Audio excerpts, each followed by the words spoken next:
Chamamos de avanço aquilo que nossos ancestrais chamavam de sobrevivência. Mas e se os terapeutas mais eficazes da história, aqueles que realmente compreendiam a mente humana, tivessem vivido há 39 mil anos atrás, armados apenas com o ocre vermelho e a sabedoria ancestral? Imagine por um momento Carl Jung sentado ao redor de uma fogueira paleolítica, analisando os sonhos coletivos de uma tribo através de pinturas rupestres. Visualize o Dalai Lama da Idade da Pedra, um xamã cuja compaixão e sabedoria transcendiam barreiras linguísticas, unindo clãs inimigos através de rituais de cura. E considere a L'Oréal primitiva, não uma empresa de cosméticos, mas uma tradição sagrada de pinturas corporais que transformavam indivíduos em seres divinos, capazes de curar traumas ancestrais com pigmentos extraídos da própria terra. Essa não é uma fantasia. É a história real de como os primeiros psicólogos, líderes espirituais e artistas da humanidade criaram as bases de tudo o que hoje chamamos de terapia, liderança compassiva e arte curativa. Entre 45 mil e 30 mil anos atrás, em cavernas que hoje conhecemos como Lascaux, Altamira e Chauvet, acontecia algo extraordinário. Os primeiros Homo sapiens não apenas pintavam animais nas paredes. Eles estavam criando a primeira forma de psicoterapia coletiva da história, guiados por figuras que combinavam a sabedoria psicológica de Jung com a compaixão espiritual do Dalai Lama, usando pigmentos que funcionavam como os cosméticos mais poderosos já criados, não para embelezar, mas para transformar a alma humana. Hoje você vai descobrir como esses ancestrais curadores desenvolveram técnicas que apenas agora estamos redescobrindo e como suas pinturas da L'Oréal eram, na verdade, medicamentos para a mente coletiva da humanidade. O primeiro psicólogo da humanidade, o xamã de Kafzeh. No sítio arqueológico de Kafzeh, em Israel, os pesquisadores descobriram algo que mudou nossa compreensão sobre a sofisticação mental dos primeiros humanos. Enterros rituais de 100 e 000 anos atrás, onde conchas marinhas perfuradas eram colocadas sobre os corpos como adornos sagrados. Mas não eram apenas enfeites, eram símbolos de uma mente capaz de processar conceitos abstratos como vida após a morte, identidade espiritual e cura emocional. Imagine Ketu, um xamã de 35 anos da tribo de Kafzeh. Ele não tinha diplomas ou consultório, mas possuía algo que os psicólogos modernos levaram milênios para redescobrir: a compreensão de que a mente humana funciona através de símbolos, narrativas e rituais coletivos. Quando Amara, uma jovem mãe da tribo, perdeu seu filho durante uma caçada mal-sucedida, ela entrou em um estado que hoje chamaríamos de depressão severa. Parou de comer, de falar, de participar das atividades grupais. Era como se sua alma tivesse se desprendido do corpo. Ketu observou Amara por dias, não com o distanciamento clínico de um terapeuta moderno, mas com a intimidade ancestral de quem compartilhava cada respiração da tribo. Ele notou que ela evitava olhar para o céu, onde acreditavam que as almas dos mortos caminhavam. Notou que suas mãos tremiam sempre que via conchas, que lembravam o colar do filho perdido. Em vez de palavras ou análises racionais, Ketu usou a linguagem que o cérebro paleolítico compreendia: ritual, símbolo e arte corporal. Durante uma noite de lua cheia, ele preparou uma mistura de ocre vermelho extraído das rochas próximas, óleo de medula óssea e cinzas sagradas. Não era maquiagem, era medicina psicológica. Cada pigmento tinha um significado. O vermelho representava o sangue da vida que continua. O óleo simbolizava a nutrição ancestral. As cinzas conectavam os vivos aos mortos. Com os dedos, Ketu pintou no rosto de Amara símbolos que contavam a história de mães que perderam filhos e encontraram força para continuar. Linhas que desciam dos olhos como lágrimas, mas que se transformavam em raios de sol nas bochechas. Espirais no queixo que representavam o ciclo eterno da vida e da morte. Enquanto pintava, Ketu narrava em uma linguagem primitiva, mas carregada de significado emocional, a jornada de uma mãe águia que perdeu seu filhote, voou até as estrelas para buscá-lo e retornou à terra com a sabedoria de que o amor transcende a morte física. Amara chorou. Pela primeira vez em semanas, chorou. E chorar, para o cérebro paleolítico, era o primeiro passo da cura. Esse foi o nascimento da psicoterapia. Um xamã, pigmentos naturais e a compreensão de que a mente humana cura através de narrativas simbólicas compartilhadas em comunidade. As pinturas que curavam, mais que remédios, a descoberta de Lascaux.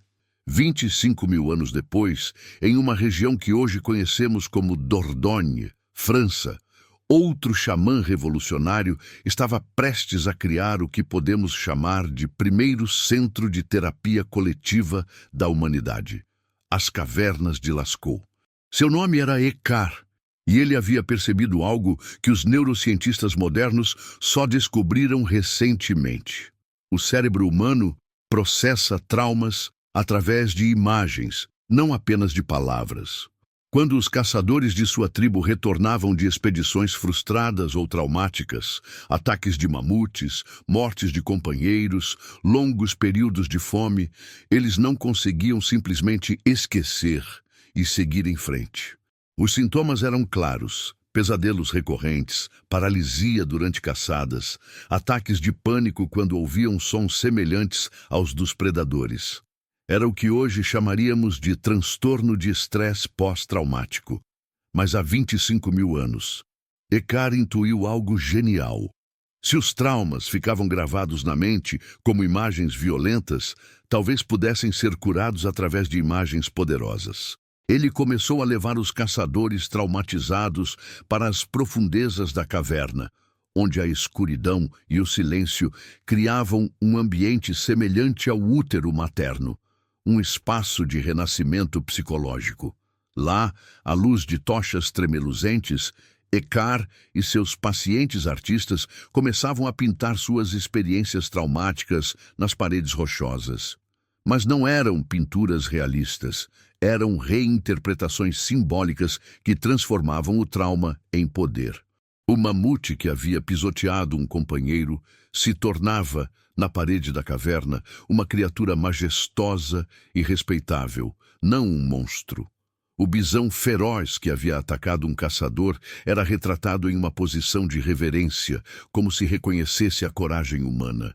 Os cavalos selvagens que haviam fugido durante uma caçada crucial eram pintados em movimento harmonioso, como se dançassem em parceria com os humanos. Eckhart descobriu que o ato de pintar ativava áreas do cérebro diferentes daquelas ativadas pelo trauma.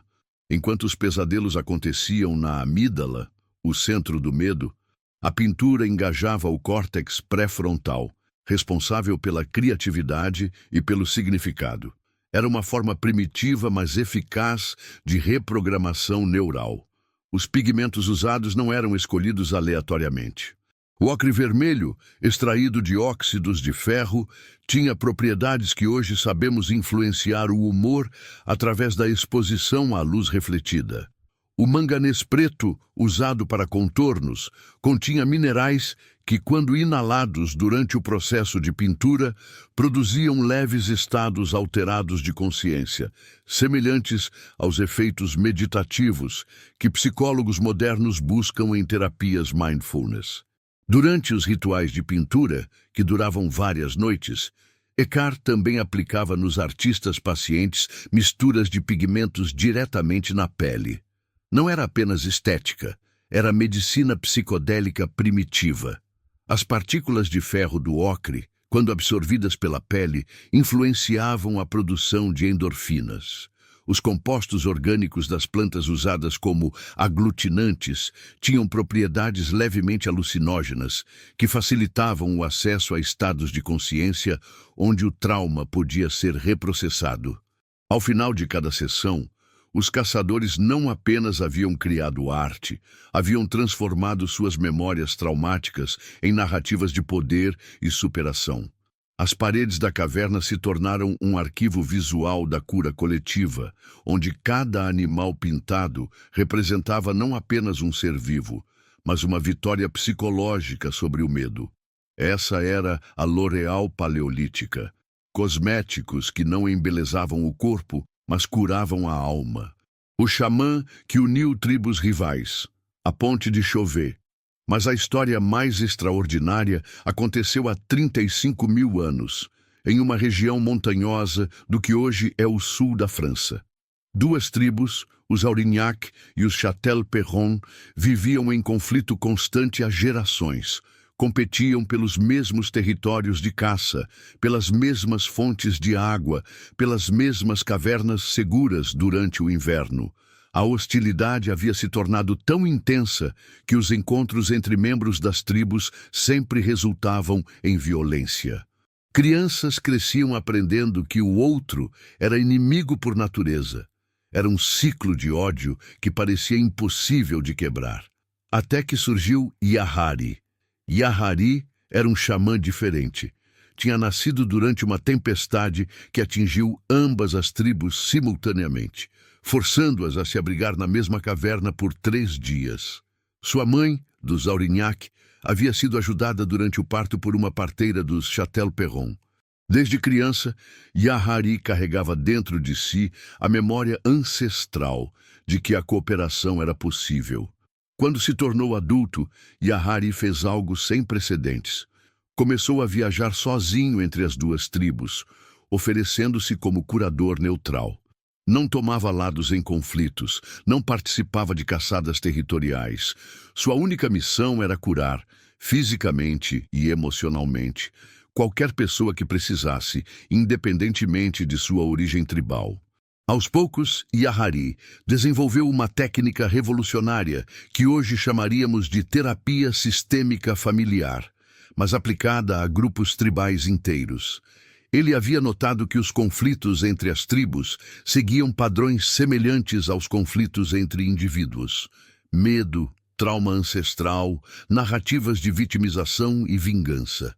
Yahari decidiu criar um espaço neutro onde ambas as tribos pudessem se encontrar sem violência. A caverna que hoje conhecemos como Chauvet. O processo foi lento e delicado. Primeiro, ele convidou apenas uma pessoa de cada tribo, sempre curandeiras ou pessoas respeitadas, nunca guerreiros. Levava-as até a caverna durante a lua nova, quando a escuridão externa forçava o foco para a luz interna das tochas. Lá dentro, Yahari conduzia um ritual que combinava elementos que hoje reconheceríamos como mediação de conflitos, terapia de grupo e arte-terapia. Ele preparava pigmentos especiais, não apenas ocre e manganês, mas misturas complexas que incluíam pólens de flores específicas, conhecidas por suas propriedades calmantes quando inaladas. O ritual começava com ambas as participantes pintando suas próprias mãos nas paredes da caverna. Não como marca territorial, mas como reconhecimento de humanidade compartilhada. O formato das mãos humanas é universal. Não há diferença entre a mão de um Aurignac e a de um Châtel-Perron. Depois, em silêncio meditativo, as duas mulheres pintavam juntas o mesmo animal na parede. Yahari havia escolhido cuidadosamente os animais, sempre criaturas que ambas as tribos respeitavam e caçavam, como cavalos selvagens ou mamutes. Durante a pintura colaborativa, elas eram forçadas a negociar espaço, cores, formas, uma forma primitiva de aprender cooperação. Mas o momento mais poderoso acontecia quando Yahari aplicava nas duas participantes a mesma mistura de pigmentos faciais. Era uma maquiagem ritual que dissolvia temporariamente as identidades tribais, transformando-as em algo maior, representantes da humanidade universal. Os pigmentos criavam padrões que misturavam símbolos de ambas as tribos, linhas geométricas dos Aurignac, pontos circulares do Château-Perron, em composições harmoniosas que sugeriam que a diversidade podia ser bela, não ameaçadora. Gradualmente, Yahari expandiu os rituais. Incluiu mais pessoas, famílias inteiras e, finalmente, líderes de ambas as tribos. A caverna de Chauvet se tornou um território sagrado neutro, onde conflitos podiam ser resolvidos através de arte colaborativa, em vez de violência. O mais impressionante é que esse processo deixou evidências arqueológicas reais. Nas cavernas de Chauvet, encontramos sobreposições de estilos artísticos diferentes, sugerindo que grupos diversos trabalharam juntos nas mesmas superfícies. Encontramos também vestígios de pigmentos complexos que não eram nativos da região, indicando troca de materiais entre grupos diferentes. Yahari havia criado a primeira diplomacia artística da humanidade, e funcionou. A descoberta do inconsciente coletivo primitivo, os sonhos de Altamira paralelo aos eventos de Chauvet há 30 anos, na região que hoje conhecemos como norte da Espanha, outro xamã extraordinário estava fazendo uma descoberta que Carl Jung só formularia dezenas de milhares de anos depois: a existência de um inconsciente coletivo compartilhado por toda a humanidade. Seu nome era Inara, e ela tinha uma peculiaridade que a distinguia de outros curandeiros de sua época. Ela conseguia interpretar sonhos com uma precisão assombrosa. Não apenas os sonhos individuais de membros de sua tribo, mas padrões oníricos que se repetiam entre pessoas que nunca haviam se encontrado. Inara havia notado que caçadores de tribos distantes, quando visitavam sua região, descreviam sonhos surpreendentemente similares. Visões de bisontes que falavam, cavalos que voavam, mãos gigantes que emergiam das paredes de cavernas. Inicialmente, ela pensou que fossem coincidências, mas a frequência dos padrões a intrigava. Motivada pela curiosidade, Inara começou a experimentar. Desenvolveu uma técnica que hoje chamaríamos de incubação de sonhos, um processo onde ela induzia estados alterados de consciência em grupos de pessoas, usando combinações específicas de pigmentos inalatórios e jejum controlado.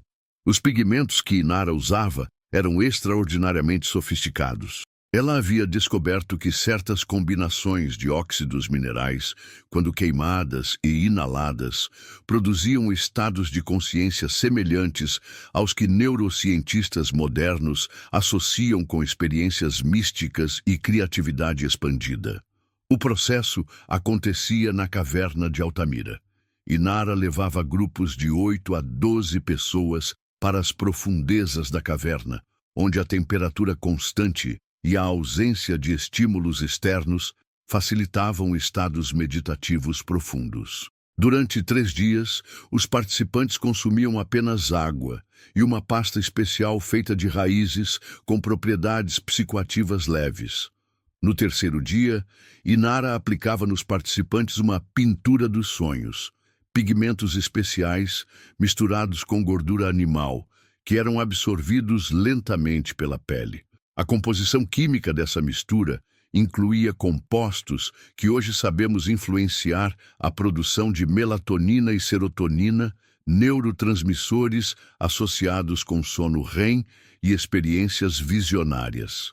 Enquanto os participantes entravam em estados de sonho coletivo, Inara os guiava através de narrativas simbólicas, sempre começando com a frase ritual que se tornou lendária.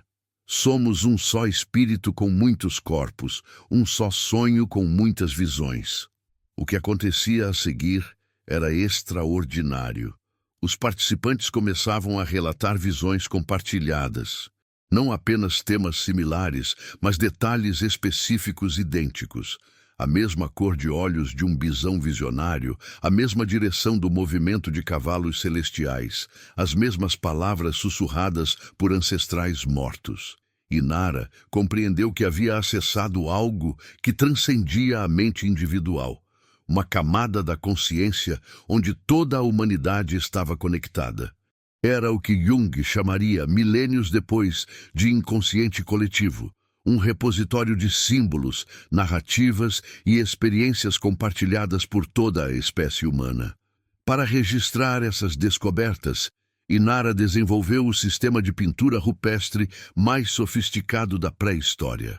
Cada animal pintado nas paredes de Altamira não representava apenas um ser físico, mas um arquétipo, uma forma simbólica que aparecia consistentemente nos sonhos coletivos de diferentes grupos humanos. O bisão representava força e resistência. O cavalo simbolizava liberdade e movimento. As mãos humanas pintadas nas paredes eram mapas da conexão espiritual entre todos os seres humanos, independentemente de sua origem tribal ou geográfica. Inara havia descoberto que todos os humanos compartilhavam não apenas uma biologia similar, mas uma psicologia universal, um conjunto de símbolos, medos, desejos e narrativas que emergiam espontaneamente em qualquer grupo humano, em qualquer lugar do mundo. Essa descoberta mudou a forma como sua tribo entendia a humanidade. Eles pararam de ver outras tribos como completamente outras e começaram a reconhecer a universalidade da experiência humana.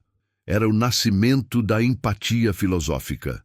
Os rituais de cura através da arte corporal, a medicina de Kosker. A aplicação mais prática das descobertas de Inara aconteceu 5.000 anos depois, na região costeira do que hoje é o sul da França, pelas mãos de um xamã chamado Kael. Ele havia aprendido as técnicas de Inara através de tradições orais passadas de geração em geração, mas desenvolveu algo revolucionário: a primeira farmácia cosmética da humanidade. Kael havia percebido que diferentes combinações de pigmentos produziam efeitos terapêuticos específicos. Não era superstição, era bioquímica primitiva, baseada em milhares de anos de observação empírica. Na caverna de Kosker, que ficava parcialmente submersa pelo mar, Kael estabeleceu algo que hoje chamaríamos de spa terapêutico paleolítico. A alta umidade da caverna, combinada com a reverberação natural dos sons da água, criava um ambiente que induzia relaxamento profundo, semelhante aos efeitos das modernas terapias de som. Kael tinha catalogado mais de 30 receitas diferentes de pinturas corporais curativas. Cada uma era formulada para tratar condições específicas que hoje reconheceríamos como distúrbios psicossomáticos: ansiedade, depressão, trauma, insônia e até mesmo o que parecia ser transtorno bipolar primitivo. Para a ansiedade, Kael usava uma mistura de ocre amarelo, rico em óxidos de ferro que estimulam a circulação sanguínea, óleo de peixe, contendo ômega 3 natural, e pólen de flores específicas, com propriedades anti-inflamatórias naturais. A aplicação era feita em padrões circulares no peito e nos pulsos, locais onde a absorção transdérmica é mais eficaz. Para a depressão, a fórmula incluía ocre vermelho intenso, cujas propriedades refletivas de luz influenciam a produção de serotonina. Cinzas de madeiras aromáticas, contendo compostos que afetam o sistema límbico quando inaladas, e extratos de raízes com propriedades adaptogênicas naturais. Para trauma, Kael desenvolveu a técnica mais sofisticada: a pintura de renascimento. O paciente era coberto completamente com uma mistura de argila sagrada, pigmentos escuros e óleos essenciais, ficando em posição fetal dentro da caverna durante uma noite inteira. Ao amanhecer, a mistura era removida lentamente com água do mar aquecida, simbolizando um renascimento literal. Durante o processo de remoção, Kael aplicava uma nova camada de pigmentos, desta vez cores vibrantes e padrões que representavam poder, crescimento e futuro. Era uma forma primitiva de reprogramação psicológica através de mudança de identidade visual. O mais impressionante é que Kael havia descoberto algo que a neurociência moderna só confirmou recentemente. A pele é um órgão neurológico. Diferentes tipos de toque e substâncias aplicadas na pele podem influenciar diretamente a produção de neurotransmissores no cérebro. Kael sabia que aplicar pigmentos com movimentos circulares lentos ativava fibras nervosas que reduzem a percepção de dor. Sabia que certas temperaturas de pigmentos, aquecidos ao sol ou resfriados em cavernas, produziam efeitos diferentes no sistema nervoso. Sabia que a sequência de aplicação importava. Primeiro nas extremidades para ativar o sistema nervoso periférico, depois no tronco para afetar órgãos internos. Os resultados eram comprovadamente eficazes. Membros de tribos distantes viajavam semanas para receber os tratamentos de Kael. Não era charlatanismo. Era medicina primitiva, baseada em conhecimento empírico, acumulado ao longo de milhares de anos. Kael também desenvolveu tratamentos coletivos. Durante eclipses lunares ou eventos astronômicos significativos, ele conduzia rituais onde tribos inteiras participavam de pinturas corporais simultâneas. Era uma forma de psicoterapia comunitária que fortalecia vínculos sociais e criava identidade coletiva. Esses rituais deixaram evidências arqueológicas fascinantes. Nas cavernas de Cosquer, encontramos vestígios de pigmentos aplicados não apenas nas paredes, mas em áreas do chão onde corpos humanos claramente se deitaram. Encontramos também ferramentas primitivas de aplicação, pincéis feitos de pelos de animais, espátulas de osso e recipientes de mistura com resíduos de composições complexas. Kael havia criado a primeira L'Oréal da humanidade. Não uma empresa de beleza, mas uma tradição de transformação através da arte corporal terapêutica. A primeira marca de beleza da humanidade, o legado de Aurélia. A culminação de todas essas tradições aconteceu há 20 mil anos, nas mãos de uma xamã extraordinária chamada Aurélia. Ela havia nascido em uma época de grandes mudanças climáticas. O final da última era glacial, quando tribos nômades eram forçadas a se adaptar rapidamente a novos ambientes e desafios. Aurélia percebeu que as técnicas desenvolvidas por seus antecessores, Ketu, Ekar, Yahari, Inara e Kael, poderiam ser unificadas em um sistema coeso de cura através da arte corporal. Ela não era apenas uma curandeira, era uma empreendedora social paleolítica. Aurélia viajou por todo o continente europeu, coletando as melhores técnicas de cada região. Aprendeu com xamãs dos Pirineus como extrair pigmentos que mudavam de cor com a temperatura corporal. Descobriu com curandeiros alpinos como criar pinturas que brilhavam na escuridão usando fungos bioluminescentes. Absorveu dos sábios mediterrâneos como combinar aromas com cores para maximizar efeitos terapêuticos. Com esse conhecimento acumulado, Aurélia estabeleceu a primeira franquia de cura cosmética da humanidade. Ela treinou discípulos em diferentes regiões, ensinando-lhes não apenas as técnicas, mas um conjunto padronizado de símbolos, cores e procedimentos que garantiam qualidade consistente. Era o nascimento da primeira marca global da humanidade. Não um produto, mas um sistema de valores compartilhados. Onde quer que alguém visse os símbolos específicos de Aurélia pintados nas rochas, sabia que ali encontraria curandeiros treinados em suas técnicas revolucionárias. Aurélia havia criado algo que transcendia a medicina individual, uma rede de cura que conectava tribos através de continentes. Seus símbolos, espirais douradas, linhas onduladas azuis, pontos vermelhos organizados em padrões fractais, se tornaram uma linguagem universal de esperança e transformação. O mais impressionante é que Aurélia compreendeu algo que apenas recentemente redescobríamos. A beleza não é superficial.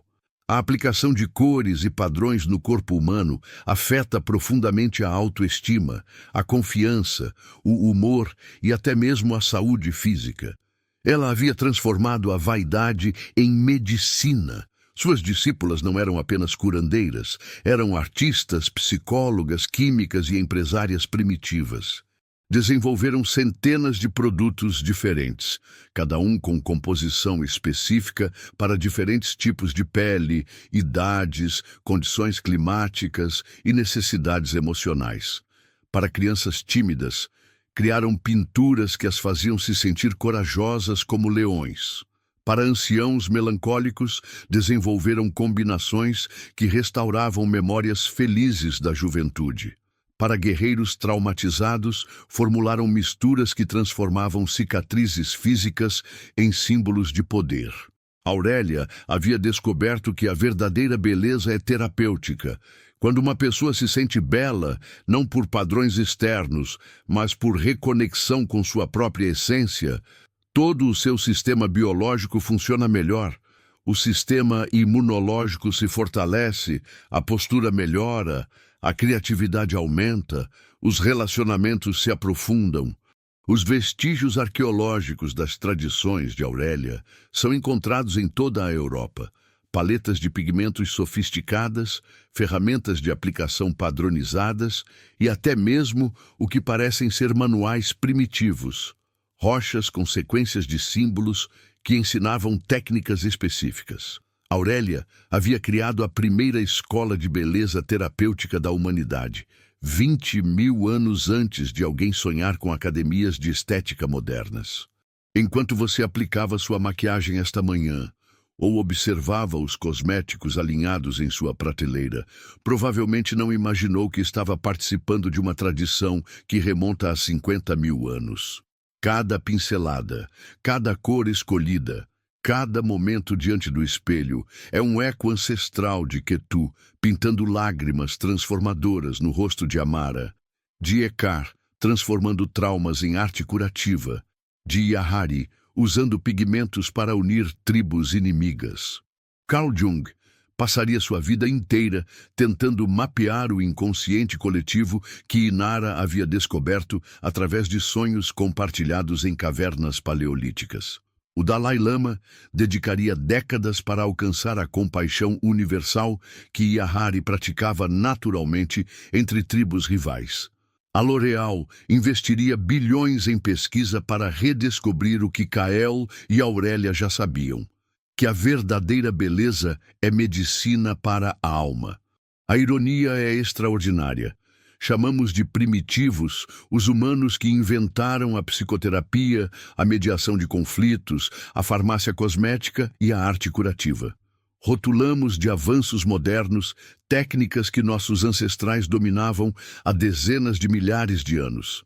Talvez a pergunta não seja o quanto evoluímos, mas o quanto esquecemos. Quando Ketu misturava ocre com óleo de medula para curar a depressão de Amara, ele não estava aplicando maquiagem, estava praticando neurobiologia intuitiva. Quando Ekar guiava caçadores traumatizados para pintar suas experiências nas paredes de Lascaux, não estava fazendo arte, estava conduzindo terapia de reprocessamento de trauma. Quando Yahari desenvolvia pigmentos que dissolviam identidades tribais antagônicas, não estava criando cosméticos, estava formulando química da paz. Eles foram os primeiros a entender que somos seres simbólicos, que nossa mente se cura através de narrativas visuais, que nossa identidade se transforma através da arte aplicada ao corpo. Eles descobriram que beleza e medicina são inseparáveis, que arte e terapia são a mesma coisa, que individual e coletivo se curam simultaneamente.